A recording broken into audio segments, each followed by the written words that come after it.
So I'm Writing a Novel is the show where you join me, Oliver Brackenbury, on the journey of writing my next novel. From first ideas all the way to publication and promotion. In this one-man reality show, I'll share with you my ever-evolving thoughts and feelings on how I write, being a writer, and everything that entails at each stage of the process. I'll also answer listener questions and, sometimes, interview people who write fiction. If you're the kind of person who likes to learn how things are made and get to know the people making them, then this is the show for you. And this show, I actually am finally interviewing somebody. Somebody's actually 2 guests for the price of 1 free download. I'm interviewing Remco van Straten and Angeline B. Adams, a pair of authors who work together in Northern Ireland, where they live, and their novel, The Red Man and Others, is the book of the hour here. It is a collection of Sword and Sorcery short stories that add up to a greater tale when read all in order. And I strongly recommend it. I read it a little earlier in the year, back in the early spring, and I loved it. Plus, for me, it was a real just gust of air in my wings as I was having some doubts about, why have I tied myself to Sword and Sorcery? Isn't it kind of an old genre? Will people like it? I don't know. Is it possible to write new Sword and Sorcery that takes it further without being an empty copy of the old stuff? Well, reading The Red Man and Others made it clear you can do that, and that my fears were unfounded. So yeah, if nothing else, I'm really grateful for how this book was essentially a big dose of unintentional encouragement for me with my own project. But enough about me, let's get to the interview. Hi guys. Hello. Hiya. So I'm here with Angeline and Remco. Could you each take turns? We'll start with Angeline, telling our listeners who you are. What's your whole deal? I'm Angeline Adams. I write Sword and Sorcery and folk horror. I also blog at Turnip Lanterns, and I'm the co-author of The Red Man and Others. And I'm Remco, and I do pretty much the same as Angeline because we're writing together. Right, and what is The Red Man and Others beyond a great Sword and Sorcery book I've really enjoyed? Well, these are stories of a found family of con artists. Kayla is a small but tough sellsword and the reluctant mentor to Sebastian. He is a teenage con artist with a big heart and a quick pickpocketing hand. And then there's Ayumka. She is a disabled scribe and forger who has escaped a war-torn childhood, found love with Kayla, and they've been getting into trouble together ever since. Yeah, and it's we did want to write Sword and Sorcery. As it turns out, the stories, well, we still class them as Sword and Sorcery, but there is not a lot of swordplay going on, and it's very light on sorcery as well. But, We're pushing the boundaries of the genre. Yes. Well, I really liked it, even though, yes, maybe it didn't have, hordes of people being slain every other chapter and dark, terrible Cthulhu type stuff crawling out of the woodwork. It still felt very like Sword and Sorcery to me. It had one aspect that I really love about the genre is how it often feels much more grounded and it's kind of bottom-up perspective, and absolutely, that was there, for example. First thing I'd love to ask is, why Sword and Sorcery? Why this genre that either people think died in the 80s or that, they associate with kind of like bad action movies, or I think in most cases they just figure as a synonym for fantasy in general? Now, I say this as someone who loves it and is writing his own Sword and Sorcery book, so believe me. But I'm curious, what drew you to it over, say, high fantasy or grim dark or any of the other things? I think there's really 2 strands to that. First of all, we each in our different ways grew up with it. Remco was reading Robert E. Howard from an early age. I grew up with Thundercats as basically my first fandom. So you had Sword and Planet with various other influences dragged in. And I think that aesthetic and those ideas and that atmosphere have been dragging me back ever since. But I think that because of the kinds of stories that we're telling and the kinds of characters that we are telling them about, I think that Sword and Sorcery appeals to us because it's about surviving in a dangerous world, living by your wits and your sword. And in a metaphorical way, I think a lot of us feel like that right now. We're living in an increasingly difficult, complex world. We're under threat in lots of different ways. And fantasy is a great way to deal with all sorts of things, whether you're a writer kind of sort of subtly working your own trauma in there, or a reader who wants escapism but also wants to come away from a story feeling like, yeah, life is survivable. Yeah, and we in particularly wanted to focus on characters who are, well, like us in a way. and have their traumas, have their disabilities, have their obstacles, but they are still able to thrive in that milieu, in that environment, and able to survive and able to And able to do it, I think, with a little bit of style and flourish and humor as well. There's a lot of humor in there too, despite the slightly grim parts. Yeah, no, absolutely. I remember really enjoying it, the humor in it. And actually, what you just said reminded me of something I really liked, Angeline, that you said in the making of section at the back of the book, which, by the way, thank you for including that. I love that stuff. You said something in there about Ayumka and non-violent resistance being a kind of, very important part of the character, and part of how, like, that's resistance too. It doesn't have to be punching guys necessarily. I think it is. I mean, especially we're in a strange period in history, and there's sometimes a lot of rhetoric about the idea that to be resisting tyranny or resisting oppression, you have to be out there on the battle, out there on the barricades, physically fighting hand to hand. But Imka survives in a situation where she believes that her life is never going to change. She's growing up on a rural farm in a war-torn landscape with a very paranoid, secretive father. And because of all those things and because of her disability, she doesn't see a way out. But there is something in her that survives anyway. Yeah, and when we meet her again in The Return of the Uncomplaining Child, she tells about how she got there and how she established herself in that environment she finds herself in. And that is an example of resistance as well, because what she does is, she basically refuses to play the rules of that society. And she said, this doesn't make any sense. I am going to follow my own rules, or I am going to take these rules and see how I can break out of them or use them to my own advantage. So there is this whole complicated system of apprenticeship. And at the end of apprenticeship as a scribe, you would get your diploma, and only then you can establish yourself. So, and she doesn't see a way out of it, because she thinks, the only people who can get this certificate are the people who actually have the money to pay for it, or the influence. So what does she do? She just writes this certificate herself. And that's enough for her to, get by. And it's also kind of the gateway drug to breaking the law in other ways as well. That was one of my absolute favorite moments in the book, as someone who has learned a lot of theoretically marketable skills by producing things to put out online, but doesn't actually have certification for them.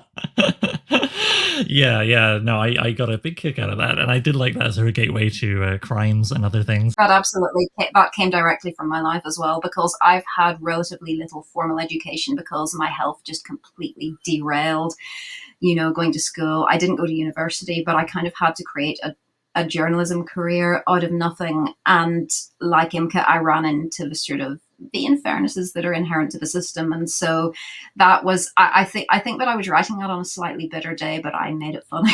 Mm-hmm. Yeah, and having done our journalism, we worked in the arts sector here, or we wrote about the arts sector here, doing theater reviews, and reviews for movies, Art bands, galleries, all sorts of things. Anything that was thrown at us. And at a certain point, we got comments to our articles like, well, these people, they think that they have done theater school and they can just do reviews. And we went like, thank you very much. Because we haven't. Yeah. Well, actually, that brings me to another question. I'm curious. First, Angeline, then Remco. Could you tell me, as children, were you encouraged to write? Who did this to you? My mother. I grew up in a house filled with books. My mother has always written herself. And so as well as her, I had teachers who encouraged me very early on. And I don't think that anyone ever considered that I wouldn't end up writing.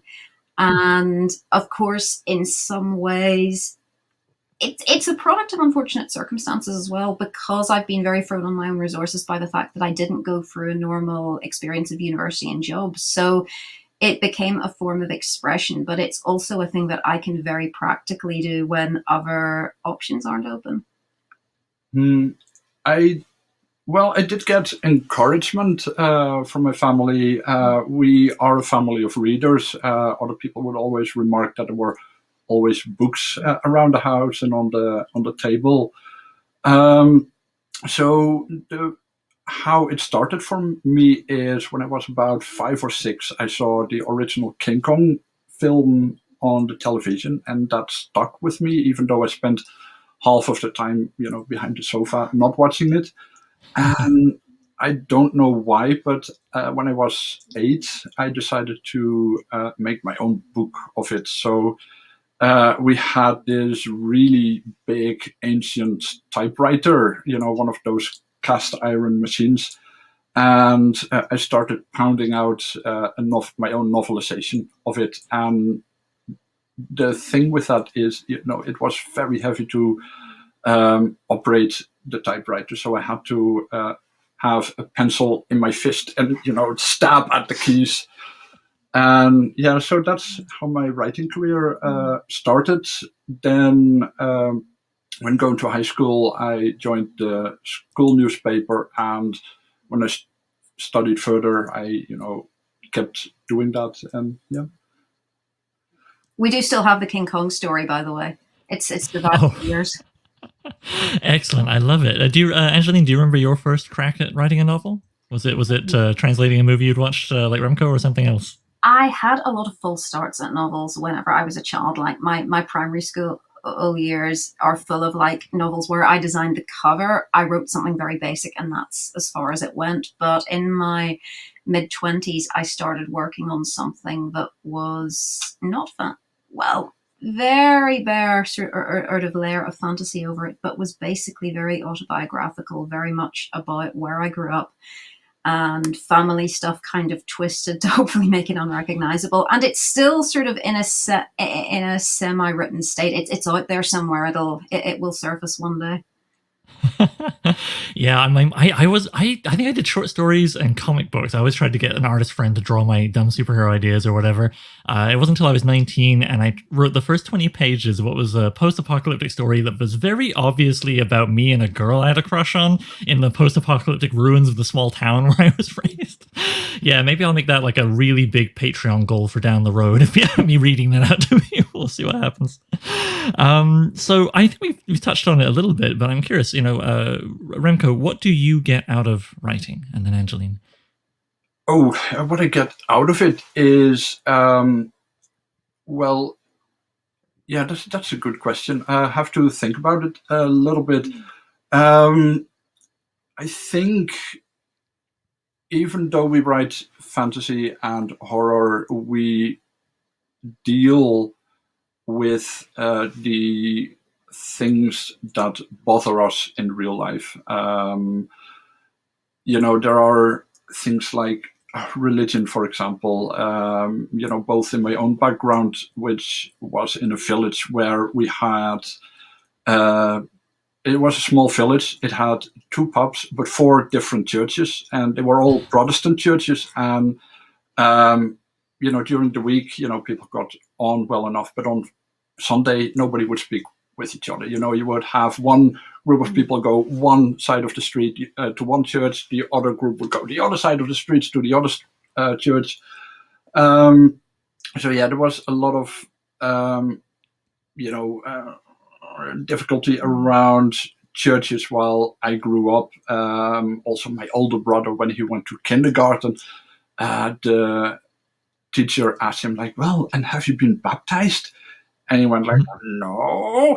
And she said like, "Then you will forever burn in hell." So, it's kind of little things like that kind of, spoiled church for me. I've become a little bit more relaxed about it. I can see the benefit of church and religion and faith for people in particular. But, it's not for me. Also in Northern Ireland, we have, we've had a decades-long.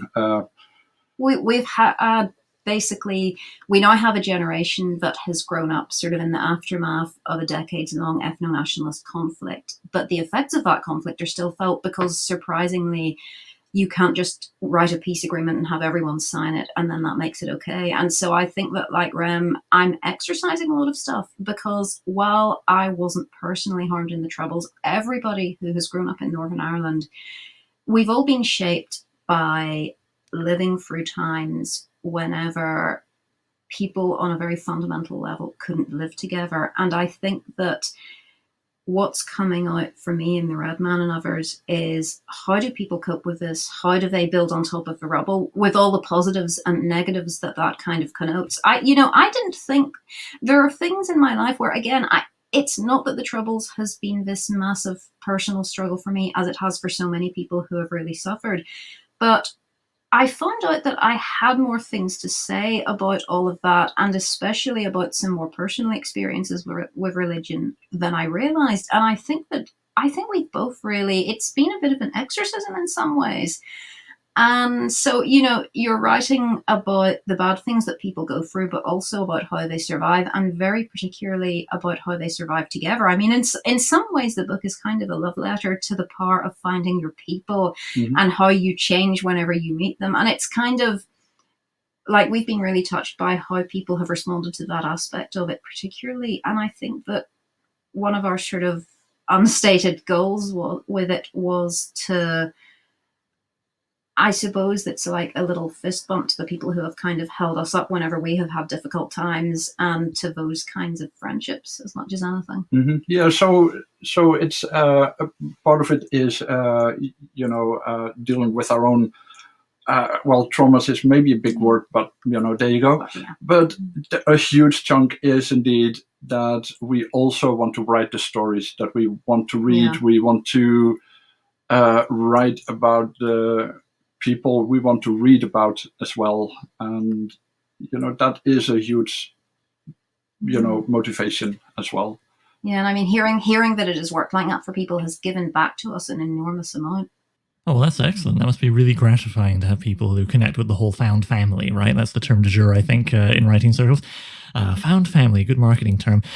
Sorry, I was sounding cynical, but actually that kind of brings me to my next question, which is, I'm curious, I found myself, part of the reason I framed this podcast as me having just sharing with you my journey of writing the book I'm writing, as opposed to me telling you how to write the book that you're writing, is because I have found myself starting to kind of overdose on writing advice. There's so much online and so much obviously conflicting advice. I mean, I find there's so many of these binary axes of just, this week we're going to one end of the spectrum and next week, no, it's the other end, and then back and forth on any number of specific items, or maybe just this past week we've had all this hoo-ha about the cat person thing has come up back up into the news because it turns out the author of that short story, for listener, if you're not familiar, 4 years ago now, a short story called Cat Person went viral, all about a date that really didn't go very well, long story short. Short story short. And that has come up back into the news in the last week because someone realized that all kinds of details for that story were ripped out of their life and used in it. And it brought up a lot of Jim Jam online, the technical term. And there's one part here that I'm going to read for you guys, and I'm curious to get your thoughts on it. Which actually moves on from advice to, we'll come back to that, I guess, to a question I have about author presence in public. Emily Gould says here on Twitter, "The pressure on authors to be cuddly, relatable friends to all has been bad for everyone. I think we'd all be a lot better off if we lived in closer contact with the idea that writing, if you're serious about it, is profoundly antisocial and in some ways irreconcilably amoral." Now, I don't know about amoral, but yeah, how do you guys feel about sort of the author's public presence and all that kind of thing? First of all, a lot of the writing advice that you get doesn't stick with us because we write together. So it's not a solitary thing at all.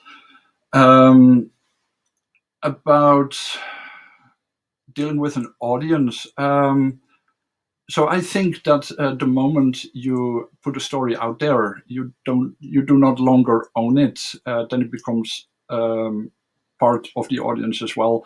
So whatever someone else reads into it, what it means for someone, how they like it or not, you don't have any control over it. So it's not like, here is my story and this is what I mean with it. Yeah, you can do that as an author, but what someone else gets out of it, that's outside of your control. So you don't, in a way, you no longer own it. I'm not sure whether that's answering your question. No, that's okay. I got a bit excited and kind of asked two questions at the same time. Sorry. So I guess, yeah, what I was trying to muddle my way towards there was basically, how do you feel about writing advice in general online? Do you find, like as you say, a lot of it bounces off you because you guys work together, and I imagine maybe that becomes kind of self-reinforcing?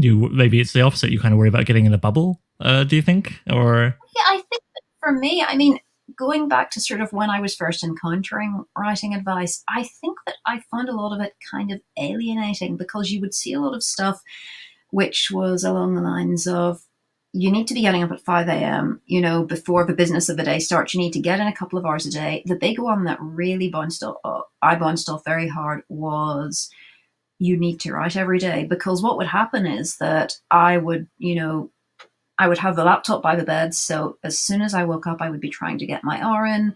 I would keep a record of my word count every day, and I would do well for a while. But then life would get overwhelming. I'm living with several chronic illnesses. At the time, my autism was also undiagnosed, and it has a huge impact on things like focus and executive function. So I was constantly pushing against all of these different challenges, and I was getting very frustrated with myself. And of course, every time that you fail to do what all the writing advice is telling you, you think, well, maybe I'm not a writer. There was also a big thing when I was younger. There was this idea, Erlen, that if you aren't totally enthusiastic about it all the time, if you don't have an enormous internal drive to write, then you're not a writer. And that haunted me for years, until I realized that I was dealing with some problems that not everyone is dealing with. I also, a lot of that was getting in the way of my enthusiasm, and it was creating a lot of fear, which was obscuring everything. So while, firstly, I don't think it's realistic to expect that you are going to be loving it at every minute, or that you will be driven at every minute. There's no other job where we expect that of people.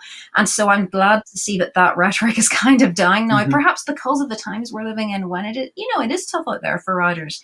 So now, I mean, as Ram says, I'm not, I'm obviously not writing in isolation, but I try to take and leave writing advice based on what works for me. And I do particularly try to reflect back into the world, because I know a lot of other autistic and disabled writers are out there, perhaps also not relating very much to advice that seems to be written for people who have a lot of support and a consistent energy level. I'm trying to put a little more advice that's perhaps more realistic for the rest of us there. Yeah, but you still, like a couple of weeks ago, was one of those big writers came out with, like, when you're doing a novel, you have to live the novel, you have to breathe the novel, you cannot think about anything else.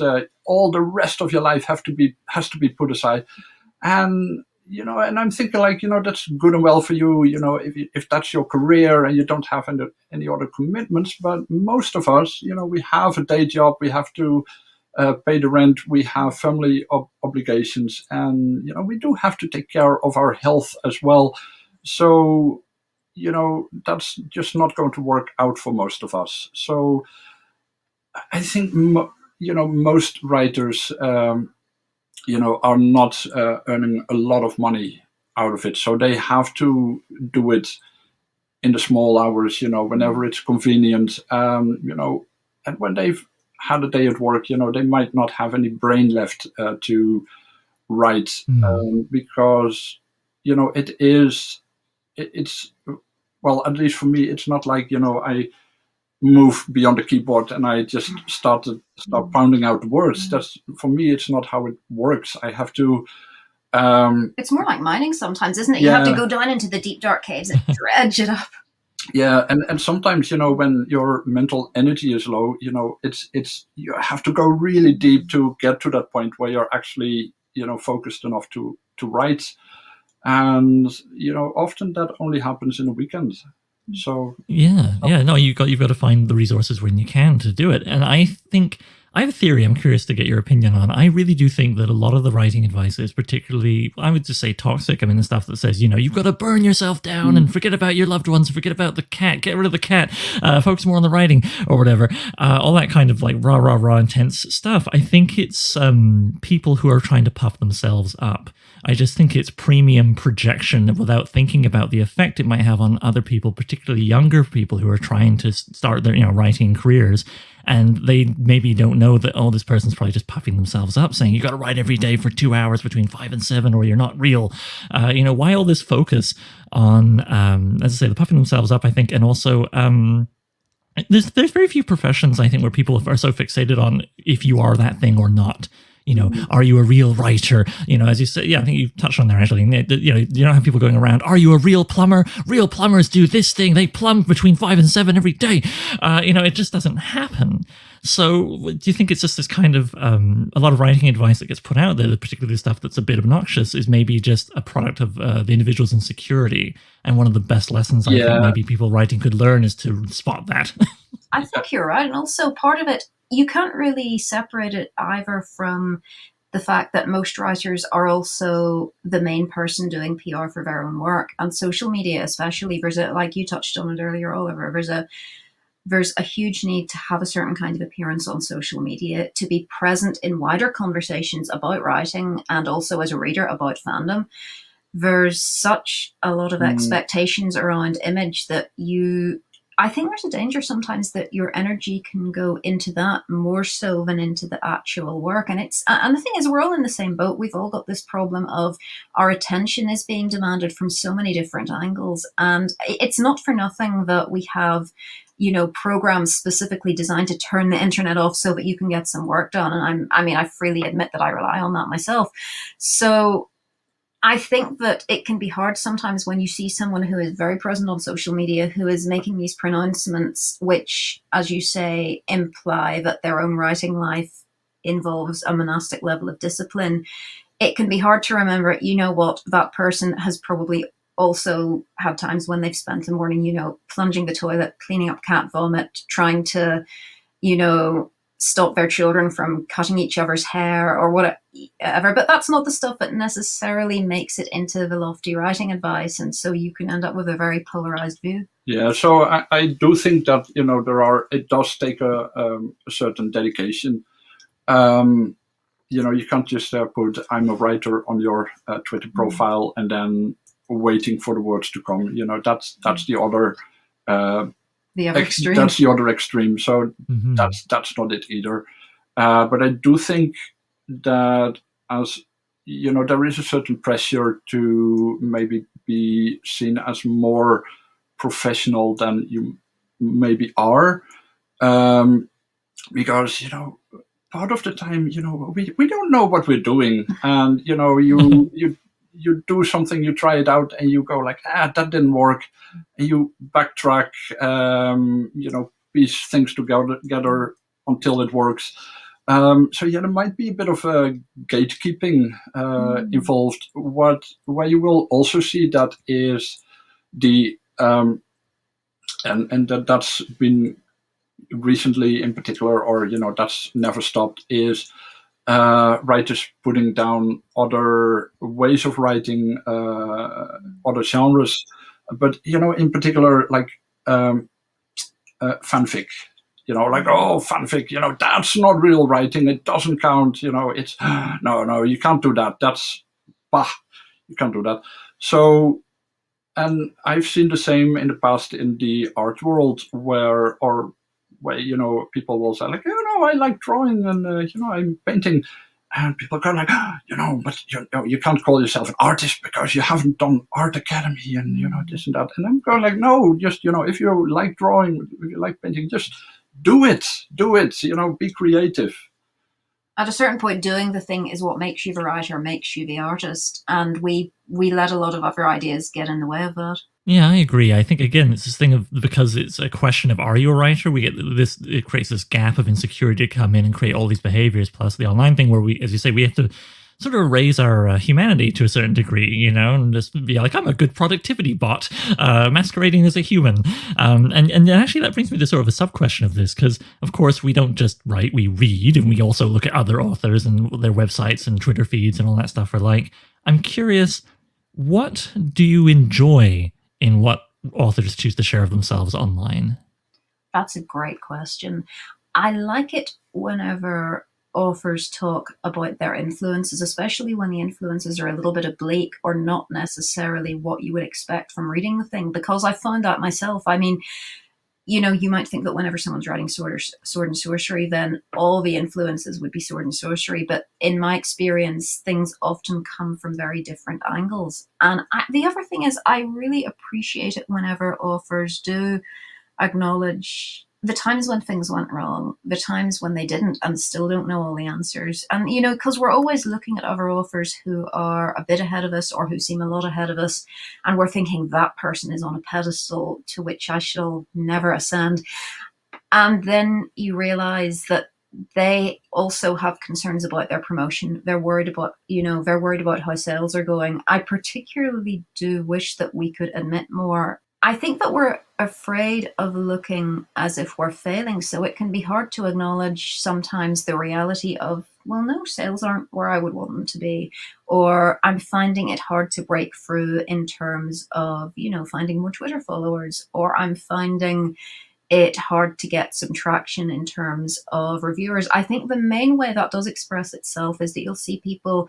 I think the number one author exhortation and lament is, please guys, review this book, because that is, it is cliche to say, but it is one of the things that makes the biggest difference. And I think that is probably the point at which, author insecurity bubbles up the most, but at the same time, we have this huge pressure on us to kind of express it in a dignified way and not have it come out as, please, we're dying out here, tell someone that you liked our book.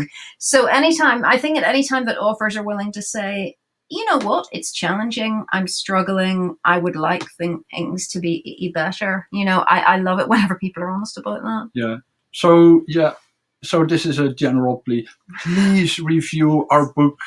Put your star rating on Goodreads. Put it on Amazon. Put a review on it if you really liked it. If you didn't like it, please don't, of course. Yeah, no 1 star. I didn't get it. No. And actually, it's, you might be thinking, well, they have a bias. They wrote the book. I would also tell you to please go, if you read the book and like it, to Amazon and Goodreads and all those places and say, this was great. Because we're all chained to the algorithm right now. We can't do much about it. And yet it can be sometimes tiresome, even though you completely understand why they're saying it, to be following someone who makes something you like, whether it's authors of books or we've all watched a YouTube video and at the end it's like, please hit that, smash that like and subscribe button. And you're like, yeah, can I just enjoy the thing? Why do I have to have homework? Why can't I just enjoy the, but it's this conflicting impulse. On the one hand, you just want to enjoy the thing and not be given homework by the creator. On the other hand, you want the creator to keep making the thing and to be able to make the thing. So but at the same time, we're also readers, and so we also have that, please believe that we have our guilt stack of books which we have not read yet, have not reviewed yet, but have been meaning to. So we also understand it completely from a fan perspective, because writers are also all readers, we're also all fans, and so none of us is that perfect person who is banging out a new review every day. Yeah, no, absolutely. I've got a guilt stack of my own. I actually had a calendar reminder, review the last 10 books you got. And I was like, I got through about 3 and then I had to do something. And then, yeah. But that almost comes back to, funny enough, I think it's like a cousin of how sometimes you see things like save local small businesses. And I'm like, I don't have enough money to buy from all of them constantly, but I do want them to be here. I do want the local bookshop. I do want the review cinema. I do want these authors to keep writing these books. And I only have so many resources. It's as if there's systemic issues with our society that need to be fixed, maybe to make things a little easier for everyone, but don't think too hard about that. Anyway, so on the flip side, I'm curious, no need to name names or anything, but what puts you off?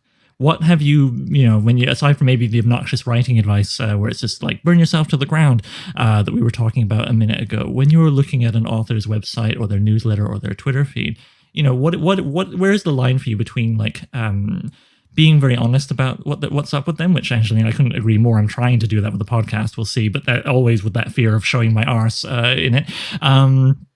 But then, I will say that, like just I did right now, and then I'll go look at his website, and he's talking about how sick his mum is, and I'm like, I'm sorry for your mum, but I came here to read about your book. So where for you is the line in terms of like, maybe I don't need to hear this? Well, actually, I might. For me, it's a bit different. Like, and it's especially for Twitter. If there is a sweet spot between promoting your book and talking about yourself, and like, hey, I saw this on television, or like, this was an absolute bad day, or something like that. If someone's Twitter feed is in particular, every day, every hour, the same advertisements of buy my book, please buy my book, especially when there is that desperation behind it, it does turn me off. If someone's Twitter feed is nothing else but the promo for the book, it's not good. I unfollow. I think for me, it comes from another direction. One thing that I've been thinking about a lot lately, and I think that this is a very big conversation on book Twitter in general, I am more inclined to unfollow if I feel that someone is talking more about the things that they dislike than the things they like, or when I feel as if they are veering a little bit too much into that direction of basically. There's always a huge tension between, on the one hand, a culture of accountability, and on the other hand, a culture of, well, witch hunts and accusations. And I've often noticed that we have a bit of a problem on Twitter where we can get very focused on, is that person coming from an authentic place when they're writing about this identity? You see pressure on people to out themselves or to perform their identity in a way that is recognizable to readers. And of course, readers, there's so many different readers that how can my disabled identity as expressed in my writing be legible to every single disabled person? The answer is it can't. So, and we all are at risk of doing this. I mean, I've definitely had phases on Twitter where I am complaining about things that bother me in the book world more than I am, uplifting the books that I've loved and the authors who have inspired me. And so when it gets to the point where I feel that someone is building a platform mainly by pulling others down, that's when I unfollow. Yeah, no, I completely agree. I actually have an index card taped to the top of my monitor, mostly for when I'm pitching shows to people. But in general, I try to think about it because they're always kind of pitching yourself when you put yourself online. Don't say what you aren't, say what you are. And this is a little, I forget where I first read that. It's not my piece of advice, but I think it's a good one to just kind of be like, hey, here's my neat book and here's some neat stuff, rather than, well, my book's better than so-and-so. It has a more authentic presentation of XYZ. Yeah, exactly, right? So yeah, I just think it's just more pleasant. Just a better way to kind of put yourself out there. So I have a slightly darker question. I'm kind of curious. How much of a role does fear and anxiety play in your writing? Because I find my fear of being judged sometimes influences my choices in a scene that I'm doing. I think that it's huge, but I mean, definitely, the fear of being judged and of how will people see my approach to that particular thing I'm writing about, that is definitely a concern. And sometimes it becomes a really naughty puzzle for me to work my way through. But I think there's a much deeper fear that is actually influencing my writing, because I worked out a while ago that a lot of my writing is actually in some way about death. And considering like my life experiences and, and my background, I think that's understandable. But it's always interesting to me how unconscious some of this is. I mean, I didn't set out to, for my writing to always be about mining my deepest fears, but they come out in disguised form in my writing, and often I don't understand exactly what something meant until later on. Yeah, and the topic of death, in some way, it's not only coming from her, but I'm now thinking of some stories where I'm thinking like, yeah, but that one, it definitely came from my side, because writing together, sometimes one person has an idea, the other riffs on it, and then you talk about it, and at the end you don't really know who contributed what part to it. Going back to your question, I would say dealing with fear, yes, we definitely have these moments of like, that everything is terrible, there is no there's no point to it, and why are we doing this, and etc., etc. Well, that's also when it's good to be with the two of us, because usually the other is then a little bit more level-headed and goes like, okay, let's talk through it and let's see what we can practically do, or like, let's go back to the ground. I think we've had it very seldom that we both were in the same state of despair. I think that's very true. It's like I was reading an interview yesterday with someone, and they were talking about how they had heard somebody talking about what was the secret to their long, successful marriage. And the answer turned out to be, there was no day when we both hated each other at the same time. And I think for us, there was no day when we were both in despair at the same time. You have to alter, you're kind of, one of you is carrying the sort of writerly insecurity, imposter syndrome, despair, etc. One of you is carrying the ball for a while, and then, the other is taking a ball and the other is kind of heaving them upwards. And I think that's the way it goes. I love that. And actually, it brings me back to a question I meant to ask at the start. Oh, well, here we are. I have collaborated with people on screenplays, but never another writer. It'll be like a director, so that's a very different relationship, usually uneven in one direction or another. My prose writing has been 100% just me. So I'm very curious to know how you guys do it as a team. What's your sort of method? And how did it go the first time you tried? It's hard to remember, but I think I know. Actually, the first time we tried was probably, we had the idea for a picture book, which kind of developed shortly before we started to be in a relationship with each other.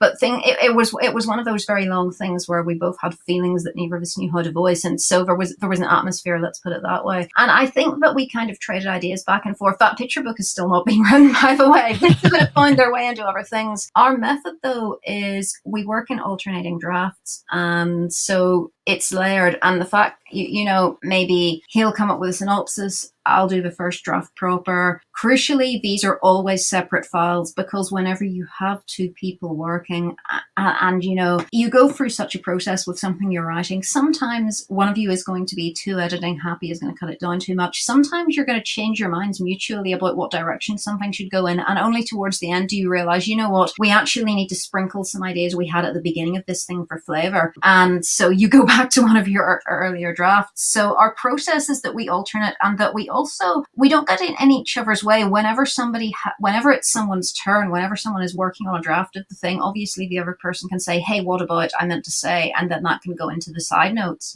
But I think that in the early years we worked out that, certainly for me, what really doesn't work is to show a draft partway through. That's a cast iron rule of mine, because otherwise I lose my sense of what my own intent is, and I lose confidence, especially, I really need to be alone with the thing to make it work.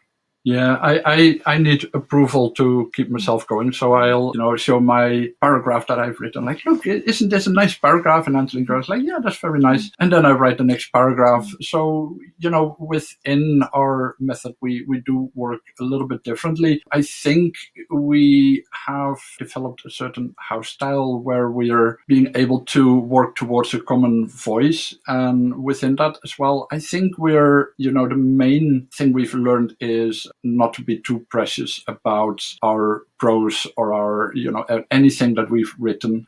Sometimes you do have bits where you think like, this is really important. Or if you then see it 2 drafts further that it's been removed, and you can always go back and say, like, hey, why did you remove that? Discuss it. Mm-hmm. And then either, you reinstate it, or you don't.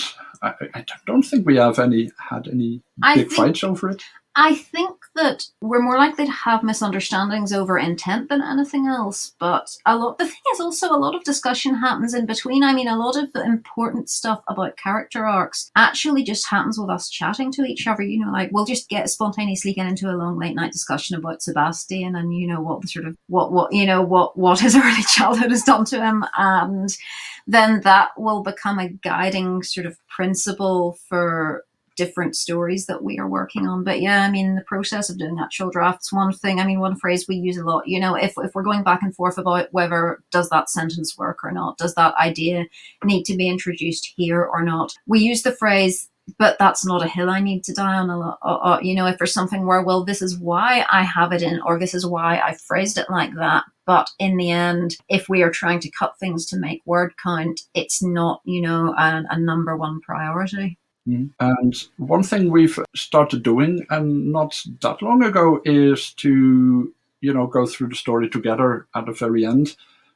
We read it out loud. Yep. That's key. You have to read it out loud. And then sometimes there you do end up debating about a single comma or a sentence, and you try out different versions, and it goes really down into the nitty-gritty of it. But it does really strengthen it. And especially, I think the thing with the reading out loud part is that you hear problems in sentence rhythm that you won't really catch in any other way. Yeah, or you have written a beautiful sentence, and then while you read it aloud, you go like, yes, that's a beautiful sentence, but what does it mean? Why is it there? Or you hit the double entendres. Sometimes, we both have the sense of humor of a 12-year-old, so most of the time we catch those things, but every so often something slips by us, and then we realize, okay, it's good we found that. Or now and then you want to leave it in for effect, but yeah, these things happen. Yeah, somebody's delivering a big package. Oh no, yeah, I have to get that out. Oh, that was wonderful. Okay, I'm curious. Also, sorry, before I move on, would it be condescending if I said I think it's bloody adorable you met while working on a story? And I'm glad the relationship worked out, if not the book yet. That book may still happen. Maybe? Yeah, well, we do. Look, I'm a hoarder, so He's a hoarder. I've got bits and pieces of paper and also computer files which date back decades and decades ago. Actually, the Red Man itself, it was based on an idea that I had like 20 years ago. Every now and then I will go through the stack of old papers and go like, oh yeah, we can do something with this. That original picture book idea of us, it might still happen. Yeah, nothing ever really goes away. I think if we had one bit of advice, to be honest, that would be it. Don't be too quick to throw out your ideas. This is the purpose of digital storage. You don't have to be limited by the amount of space you have for old notebooks. Yeah, be thrifty. Yeah, I agree with that very much so. I think kill your darlings. Well, maybe instead of killing them, just cut them and paste them out somewhere else and hold on to them. And Remco, I feel you on the hoarding. I just had a series of computer calamities that led me to have all of my adult life's creative output in digital format on a single creaky hard drive that made horrible, horrible noises. Listener, you can't see Angeline's eyes just went wide.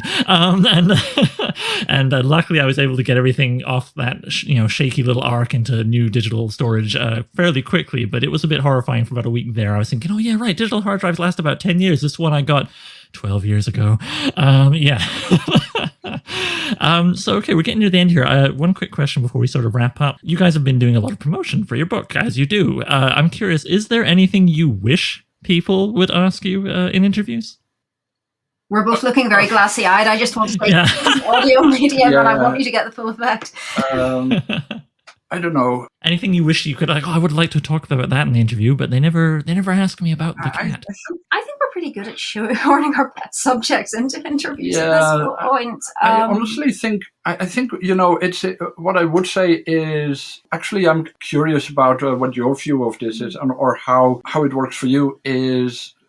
Look, for us, writing Sword and Sorcery, it's in a way, it's a means, it's not a goal. Well, originally, we did have this thought of, we really like Robert E. Howard's work, so we would love to write something like Robert E. Howard, just like his Farringtown horror stories. We really wanted to write something like that and ended up with something completely different. But, what we found is that it's important to, even when you're writing within a genre, it's a means, it shouldn't be the goal in itself. So that's why we tend to pick all these different influences from inside of ourselves, but also from other genres, other media, etc. So I'm actually wanting to ask you, how does it work for you, and what influences other than outside of Sword and Sorcery do you bring to your work? Well, I definitely try to consider other mediums. Like I say, I write screenplays, so I think a lot about television and film guardedly, because I want to write a novel, not a treatment for a screenplay,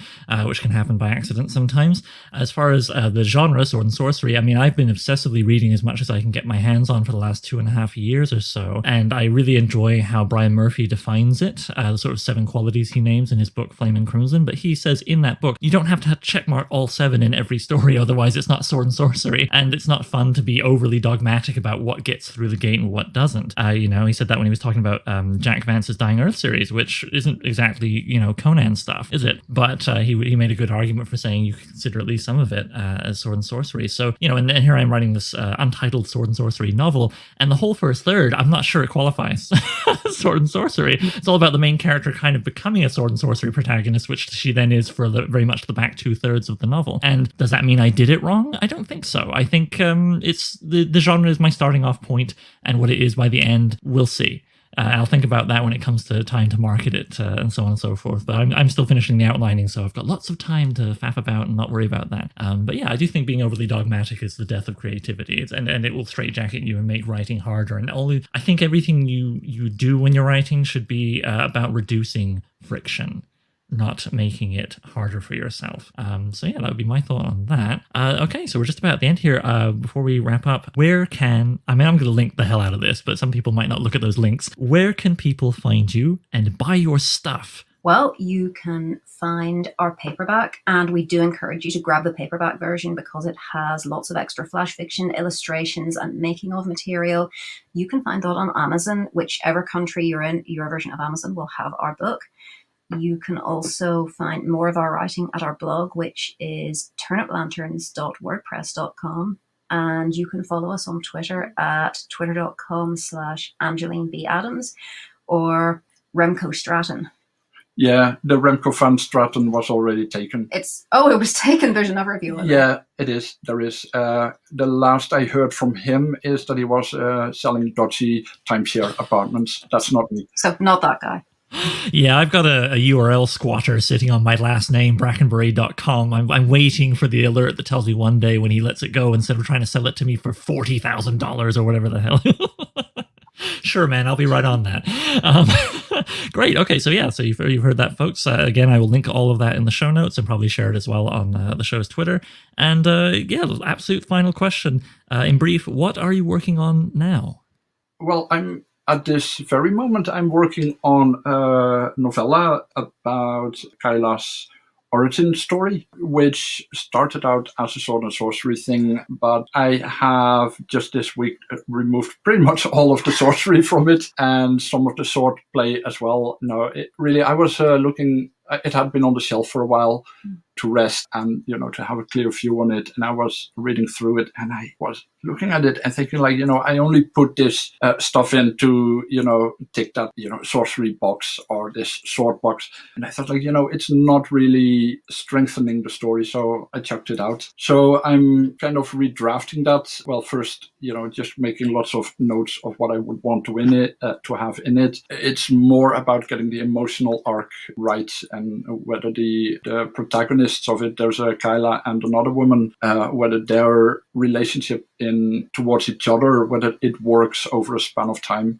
So that's more important to me than whether Kaila meets a couple of wolves and makes them into wolfskin pelts. That stuff is that's not important. For the rest, we're working on some stories about technology and death. We had some steampunk ideas, some ideas where little shadings of science fiction veer into the horror, and we've also been getting out our enthusiasm for old Hollywood movies that way as well. Yeah, I saw you tweeting a bit.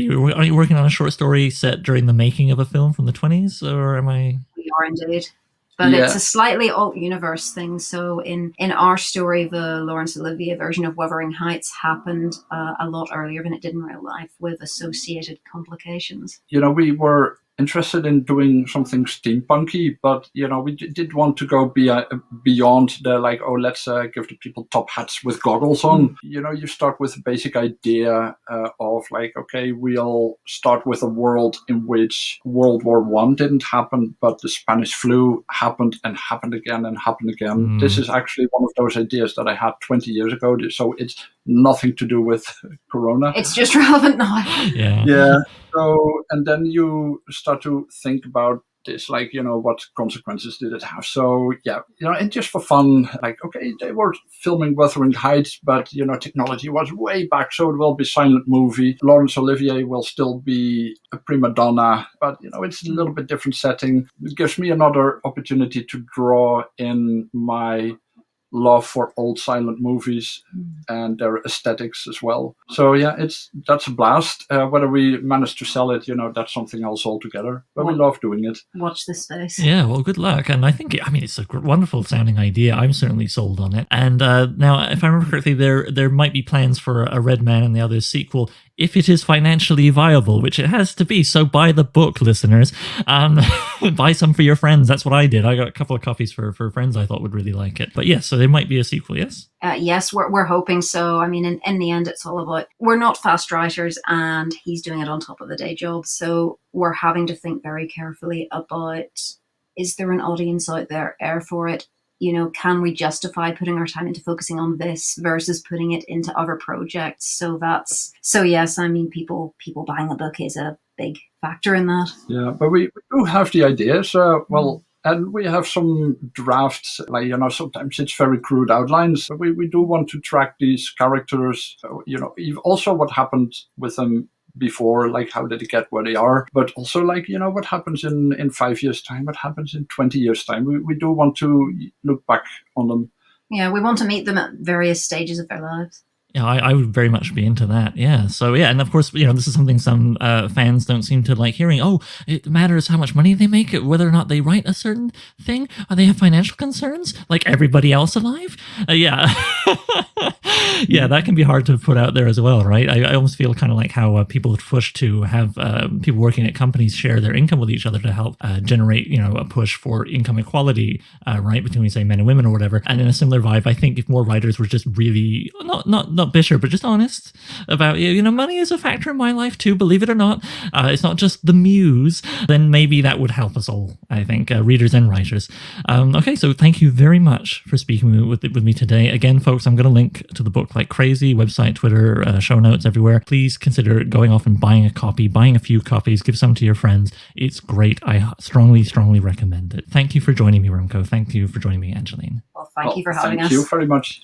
Right, take care, guys. Bye. Bye-bye. And that was the first interview on So I'm Writing a Novel. I hope you guys enjoyed it. I definitely want to do more. I certainly had a whale of a time talking to Remco and Angeline. And before I go, I just want to take a moment to thank and to shout out to the patrons on the show's Patreon, whose support has helped me do all kinds of things to invest in the show and the writing of the novel, including paying for the software that allowed me to do a better quality recording of that interview and make life easier for me in the editing. The software, by the way, if you're curious, was called Iris. Anyway, so shout out thank you to Matt DeBarth, Heather Gay, Rodney Karlstrom, Peter, Tom, Kier, John Taylor, Sophie, T. Momo, Charlie J., and Christina Manouge. Thank you all, and I hope if you are not a patron, you might consider becoming one. There's all kinds of fun rewards, including a whole bonus podcast. Check it out over on patreon.com/So I'm Writing a Novel. All right, thanks everybody. I'll see you next week.